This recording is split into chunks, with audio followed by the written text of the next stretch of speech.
Hello and hello and hello again to everybody out there in YouTube land and all our Facebook friends.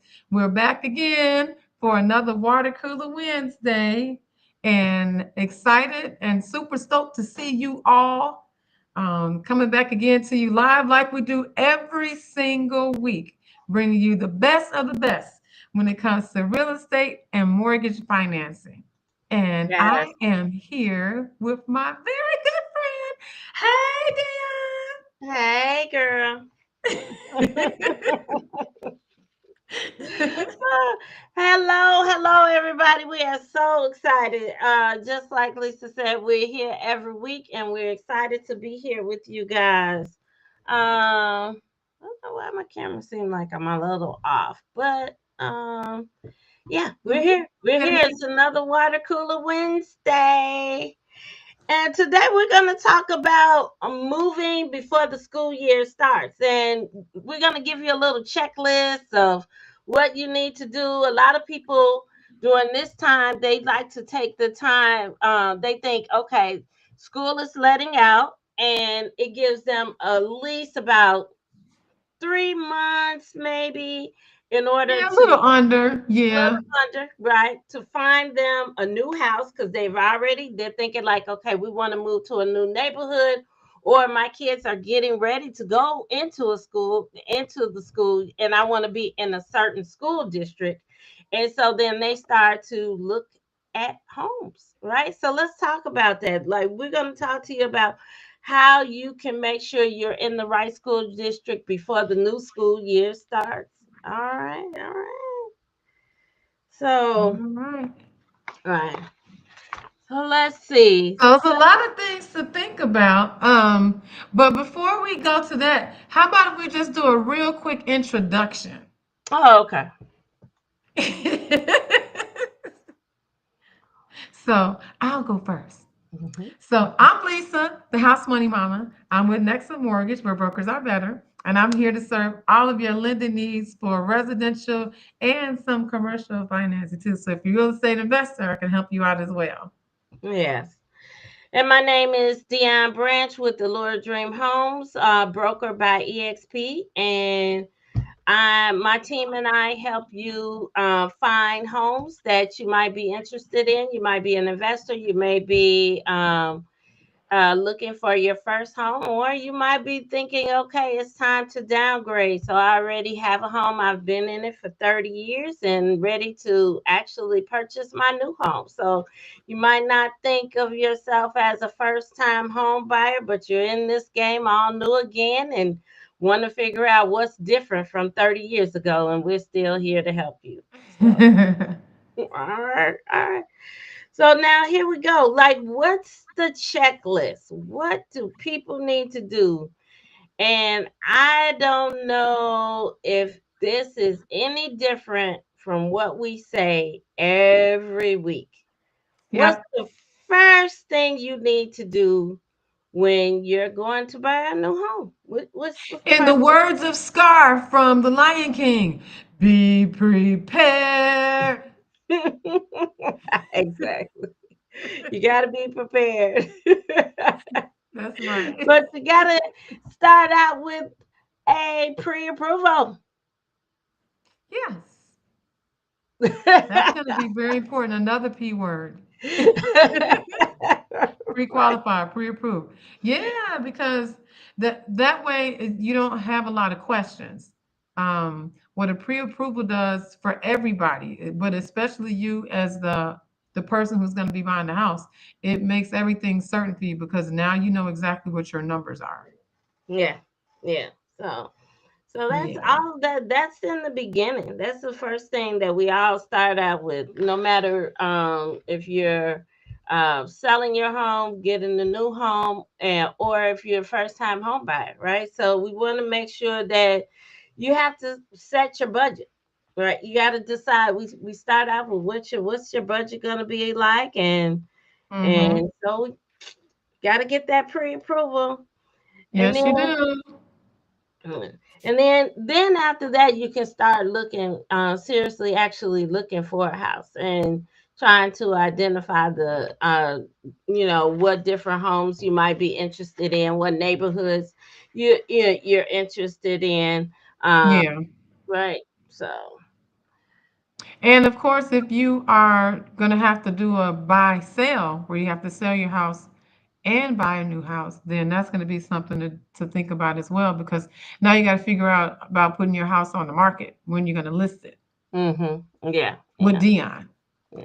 And it's important to get your pre-approval first before you sell your home, because you want to have an idea as far as your lender tells you. We have to make a plan, right? Can you sell your home? Can you buy a home without selling your home Before, first? yeah, right. Right.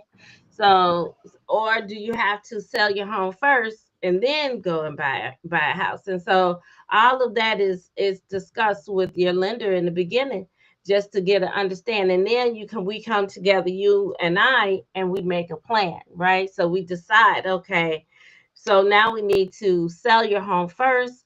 We're going to make sure that we put your house on the market in a timely fashion to allow Mm-hmm. ourselves enough time to be able to actually find the new home that you're looking for as well. Mm-hmm. Or do you sell it in enough time and then you just sell that home and we sit around, not sit around, but we find you live with a family member or friend until you actually find your new home. So we have to make a plan, and that's another Yep. key word. Another P word. Exactly. Right. And then the preparation itself, for the selling of the home, would you need to like have some kind of prior inspections and stuff like that? Well, a lot of times we could bring in an appraisal. Where I do sometimes bring in an appraiser that gives us an idea of if there's any repairs or things that you need. A lot when you are and I are deciding to actually sell the house, I would actually come to your home, give you a market value of your home, and walk through the property myself and provide you with some suggestions as well. But a good thing is always maybe to have an appraiser come and look at it, and that Yeah. way we know if we're doing something like our target audience is FHA buyer, then you know what things all need to be done prior to. Mhm. So, Right. so And you get a realistic idea of the value because a lot of times people kind of make an assumption of what their house is worth, and that assumption is not really based in reality. It's yeah. just kind of like what they think that it should be worth. Maybe you've been there for a while and you made some adjustments, you fixed some things, or you upgraded some things, and you might have the assumption that the things that you've done have now given your house, some additional value. You may think now it's got to be worth at least $50,000 more, and it might not be. If it's worth anything more, it might only be worth $10 or $15,000 more. You know what I mean? Hmm. So having an appraiser come out there and actually inspect the home and give you a valuation for what they think it would command in the retail market is invaluable Yeah. because that's not something that you would be able to do on your own. It's better. It's always best because appraisers are the ones that make the final decision. Even me as the lender, we do control the money and in some ways, but that control is really kind of limited by certain things, and the appraisal would definitely be one of those things. Yeah, nothing. Yeah, yeah. So definitely, definitely. So let's kind of talk about the school district considerations, right? So a lot of times the buyer, they're looking for certain school districts. you might be interested in certain schools because there's maybe some of the top schools. A lot of one, example is like Homewood Flossmoor area in Chicago. A lot of people like to Mhm. have their children attend that school because they think it's a nice school. Some people try to move up north because they might want to have their children attend some of the Chicago top schools like Whitney Young High School and some of the Yeah. Lane Tech, Lane Tech. some of those schools, right? And so Mhm. the first thing you have to do if you're trying to get into those in those communities, into those school districts, is you, we have to determine, is the house actually in the school district. So you have to make sure that the Yeah. house actually um, is in that district. And so, it's the suburbs. You want to make sure Yeah. that the school boundary lines, and because you might not have to actually be in live in Homewood, you might can live in some of the surrounding suburbs, but actually go to that school. Yeah, in order to still go, Mhm. that's a good point. Right. Yep, But that's then, true. now you're in Chicago, that Chicago has certain school districts in certain neighborhoods. And so then there's certain street boundaries that you have to live in. And so, depending on where you're purchasing, it's always good to, if you're targeting certain schools because you want high academics for your children, or maybe you want to just avoid some of those Mhm. schools that we also know are not that great, we could definitely make sure that we look at the boundary lines. Contact the school, ask the school, what is the boundary lines for your school, so that if I'm looking to purchase a home in the area, how do I make sure that my child attends? Yeah. And sometimes they actually have the boundary map Yeah. right there on the website Mm, of the school itself. So you might be able to find it there too. Or if it's not on the direct school site, it might yeah. be on the district site. So if you know what district is in, Yeah. you may be able to figure it A out from lot of there times also. in the on the MLS, we also put in the school districts for the. Yeah, we do. Do But you? I wouldn't Okay. trust it that much. I would still do my due diligence, to know that the schools, Yeah. because we, as realtors, unfortunately, we know a lot, but we don't know everything, right? So make sure you trust and that you when you're purchasing a home, that, say for instance, you found a house that you're really interested in, call them and make sure Mhm. that this house, before you actually buy it, is actually in the school district that you've been searching for to be included in. Yeah. Yeah.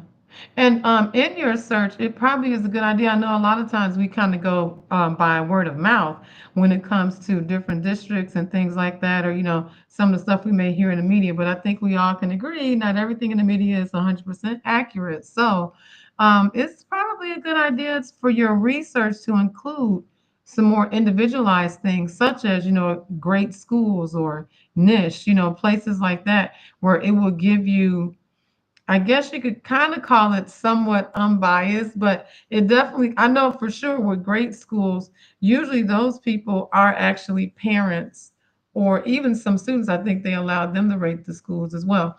So those are people who have actually been in Oh, attendance okay. at the school. So that's much, much more beneficial, I think, than just, taking what the media makes into a story, because sometimes those things can be a little inaccurate.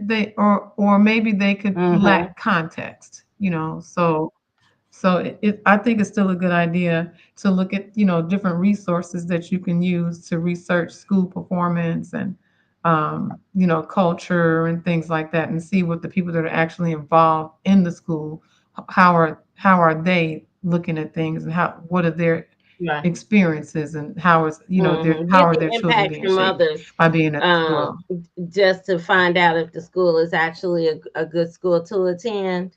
That's what you're saying, right? Yep, exactly. Yeah, Yeah. I think that's definitely important, right? Mm-hmm. Absolutely. Another thing that's important, I think, is to make sure that you involve the children because if you don't, they're gonna work your nerves. No, I'm just playing. Yeah, Well, they they might, might. right? I think yeah, go ahead. But No, I was gonna say go ahead. when they're older No, go children, they ahead. want to have an input on what schools they attend. So, Yeah, absolutely. Definitely. And when even when they're younger, I think it makes them feel good to be involved. They feel, they feel like a big kid, as they say. Um, so allowing them to have some kind of say so in the process or voice their opinion or, ask what they think, different things like that. And it also kind of ease some of the anxiety for them. hmm Truth of the matter is, even if we're moving for the best of reasons, maybe you got promoted on your job or, some miraculous thing happened that you was really looking forward to. And now, you're able to really live in the area that you want to live, whatever that might be. It could be the greatest reason ever, but still yeah, for children, it's a move, and yeah, children don't want to move. They don't want to leave their other friends behind. They don't want to have to get accustomed to a new area, start off as a low man on the totem pole all over again and have to work there. All those kind of social things. yeah, Those are real things that children have to deal with that happen. So, a lot of times they don't really want to do that. Instead of it being something where they're really looking forward to, they actually probably can feel more burdened down by it and not be excited about it at all. It may cause them some anxiety. So, this is something that you can do to ease that anxiety a little bit so it's not as hard for them. Another thing would be just your routines. My grandma used to tell me this. I hated it too. My story is, I dealt with homelessness over a number of years, and different things that happened in my own life. But one of the things my grandmother would always tell me, she's like, "You're doing really good. You keeping your son involved in activities. You're doing this. You're doing that." And so what she was saying, what she was explaining to me, I didn't want to hear it then because I was going through such a difficult time in life. But what she was really saying to me was that hmm routine is important. And it's especially important to children. Routine makes people feel safe. When your child knows what's going to happen and you don't vary from that, it helps them to feel safe.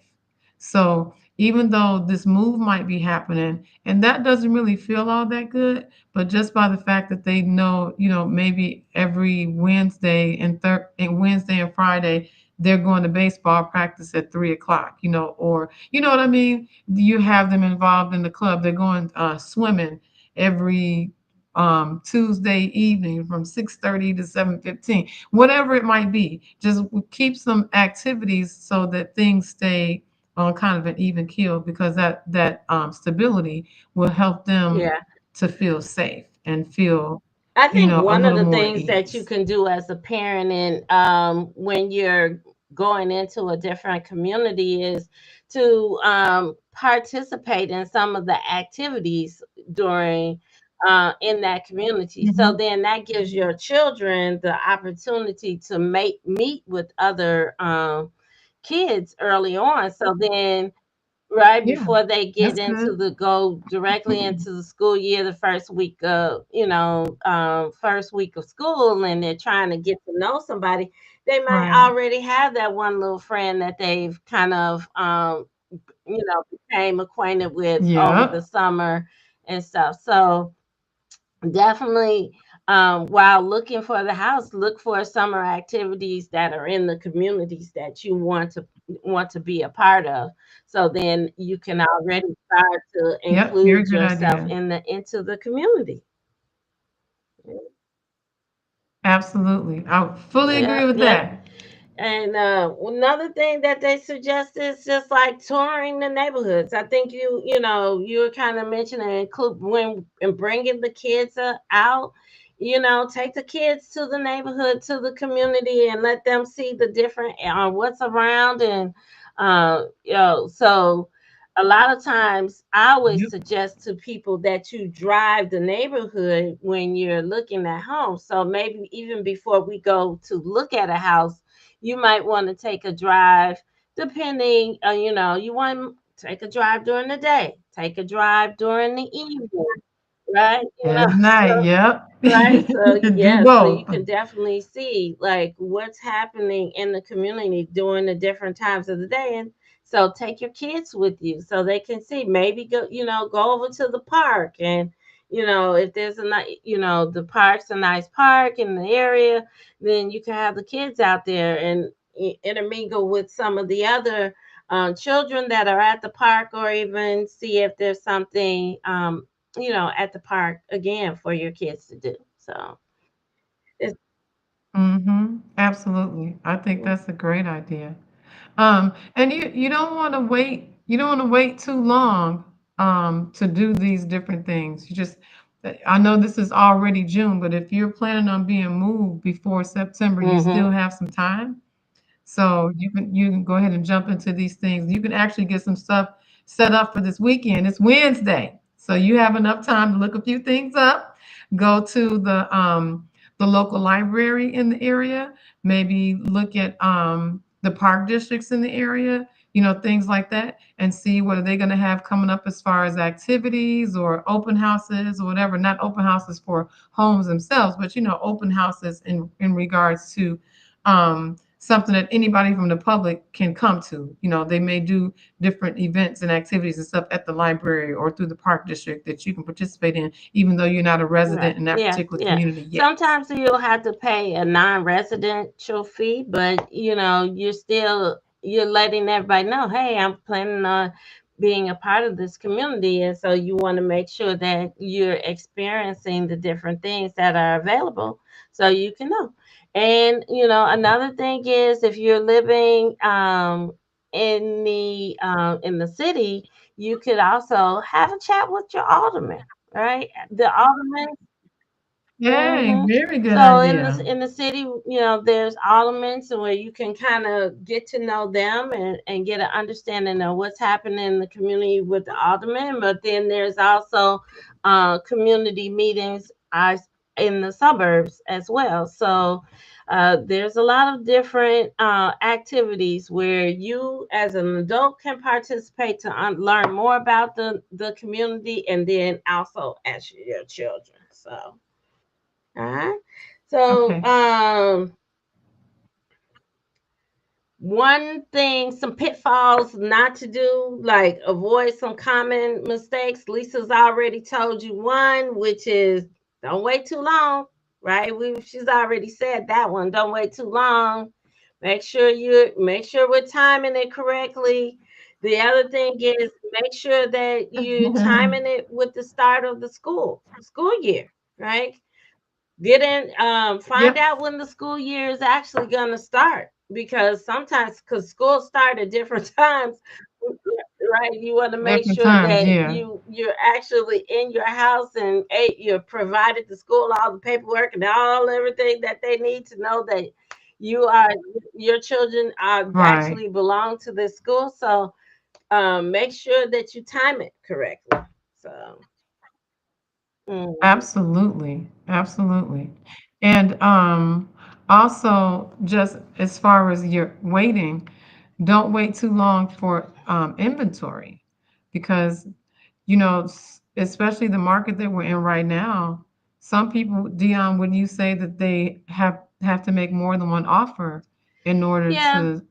Yeah. to So secure a right now we're house? kind of in what's a normal market, whereas some houses are Mhm. selling fast, and then some houses are sitting a little longer on the market. But I would believe that in the community where you're looking if you're looking for one of those high in demand schools, that would also mean that the houses Yeah. are in demand as well. And so your first Yeah. offer may not be accepted. You may not win that offer. We might have to do some negotiating and making sure that we're doing all the things that are needed in order to win the bid, right? So, and we always have a plan. Lisa and I have a plan to make sure that you win, but we it could actually um be a little bit more difficult when you're in a neighborhood that schools are high in demand as well. Mm-hmm. Yep. That can make a Yeah, difference. And then as you get ready to for your actual move-in, some people don't think about this until the very, very, very end, and you actually still want to plan for this as well. Your yeah, moving plans.